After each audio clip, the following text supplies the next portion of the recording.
Yesimbaniriza akadde kano mwasize mutya mwasibye mutya mmwe namwe abagifollowinga Fadi TV ginembeebaza ne bagamba nti kyamazima kye mwakola kyamaanyi okubanga mwasubscribinga ate ne munyiga n'ekkade ekibi nnyo waliwo omulambo ogugudde ku luguudo lwa Masaka Road era nga beebuuza ani ayinza okuba nga yasudde omulambo guno. Ge mawulire agali mu kutrendinga akadde kano ku mitimbagano ge njagadde okuba nga mbatuusaako. Mwasibye mutya abali mu Iraq, abali e Canada, kwosalamwe abali mu ggwanga erya Saudi Arabia nembeebaza ne mbagamba nti kye mwakola kyo kyamaanyi nnyo okubanga mwasubscribinga ate ne munyiga n'ekkade. Entiisa waliwo omulambo ogulondeddwa ku kkubo era nga ne keesi ebadde yagudde neyatika. Wabula abasinga beebuuza ani ayinza okuba nga asudde omulambo guno. Kyandibanga abadde bagutwala okuguziika gubaguddeko nga tebategedde. Keesi eyinza okuba evudde mu mmotoka neegwa nga tebategedde nti gubaguddeko. Yosa bagenza okutuuka gye babadde bagenda okuba nga baziika ne bakizuula luvannyuma nti ate omulambo gwe twali twali tegugudde. Abakizudde luvannyuma bagulonze ku kkubo ndozolengera akafaananyi kayi ndozolengera keesi egudde neyatika n'okwatika era nga munnange bali mu kunoonya ayinza okuba nga nnyinigwo akole ki agenda asobole okuba nga agufuna. Agenda asobole okuba nga agufuna. Bambi bibi bya Entiisa bikanga mugugudde ku Masaka Road naye beebuuza ani ayinza okuba nga agusudde akigenderedde oba nga abadde bagomogobesa ddala agutwala okuguziika. Kubanga bintu bya mirundi esatu guyinza okuba gumuguddeko nga tategedde oba nga gubaguddeko nga tebategedde oba oliyo nga badde bagutadde emabega nga tewali ate agutuddeko ng'ate mu mmotoka tebagutadde mu bulungi kunyweramu ng'ate guliyo gwokka mu keesi ng'abala bali mu maaso ndowooza oba oli awo ne kusengeta ne gugwa nga tebategedde oba kisa ekyo nga gwabaguddeko kiro nga bagenda nga tebategedde nti gugudde ng'era emabega gye gwabadde ku mmotoka tekwabaddeko bakola ki bagumonitali nga bagulaba obutakola ki obutagwa nga tebabitegedde oba si ekyo nga bagusudde bakigenderedde ng'oba oli awo gye badde bagutwala okuguziika bagubakoze kibagobagobesezza batagala kukola ki kugamba kubonaabona nagwo ngokola ki kwegusula ku Masaka Road. Mwenye ebyo ebiriwo akadde kano byampuna era mune bagamba oyinayina nga obuliddwako omulambo gwo waliwo gwe bazudde ku Masaka Road ndowooza lengera keesi iri abadde muli eyo nga mugenda kuziika ng'owulidde vidiyo eno manya nti munnange ng'onoonya omulambo ogwo nga gwagwiddeko ku Masaka Road katukize nga wabadde olekera kyotera olekera luddawa bitundu ebiri ku luguudo olwo olwa Masaka. Manyi Masaka aliko ebitundu bingi mpigi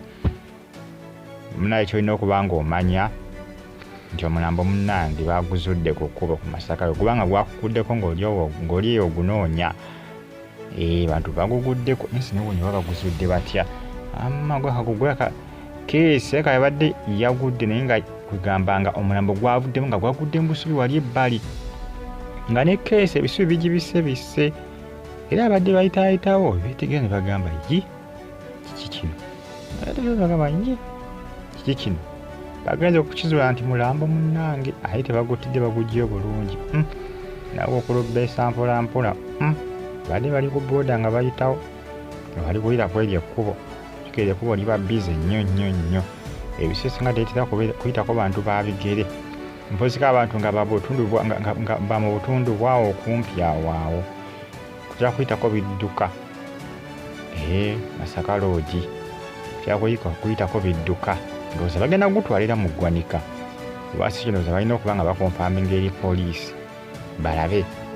nga bakola ki abanoonyereza balabe nnyini mulambo guno asobole okuba nga munnange agufuna naye ng'ate ayinza okuba naye yabadde agusuddewo ng'akigenderere ng'abadde agweggyako nga gumudibiridde kwegamba tewali amanyi kituufu kyatuuseewo naye nga byebyo ali eyo oba oliyo ng'ogunoonya manya nti baguguddeko kubanga abantu muyinza okuba nga mugenda kuziika mututte omulambo motoka ku ssaawa ey'ogusabira nga teguliyo ali nga badagamba nti ate gwatuguddeko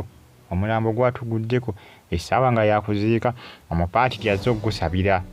entaana yasimiddwa dda olumbe lugenda mu maaso nti ate omulambo teguliiwo nti ate omulambo gwagudde mu kkubo kwali ebisasinga eri olusambi abatambuza emirambo egy'ekiro oluusi bagenda wala nga bagamba katukutwadde kola gigusule mu kyalo enkira bugenda okukyanga kola kinga weeguli ebisasinga bagamba bw'oba mu transporting omulambo gwetaaga okubaako guba kamotoka oba buno bumotoka buno bukanta bwe butyo obumotoka obwo wagunyuma nnyo nga waliwo ali emabega aguliko nga waliwo aguliko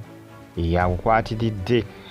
ebiseera ebisinga teweetaaga kuteekayo guka nombeera musibye kesi nga mugisibye emiguwa egyenkana gitegete iba kyetaaga ne wabeerayo abantu abatuddeyo baguyinza obba gwako ne mutuuka eyo ne gabakanuka omuzimu ne gulyoka gubafuukira ezzike wakati bano baguba gwabaguddeko omuzimu guyinza obbatabukira ne gubagaa munoonye njagala kunziika njagala kuwummula nondabira embaga stay on YouTube platform bebazamu n'abagifollowinga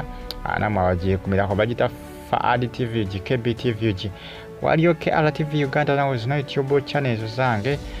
muzifollowinge temujja kubanga magisa kubanga ebyakabi byomba nabyo each and every single day nkugamba nti comment section bweriawo so ntiro baka mu comment section yatoko sigalinga ogifollowinga nkugamba nti kyewakola kyamaanyi okubanga wasubscribinga ati nonyiga kade bagita Faadi TV gimunange ekibi nnyo ekyomulambo ogulondeddwa ku Masaka Road babaani abagusudde bagwagudde ku baani tewali amanyi Faadi TV mweraba mbaga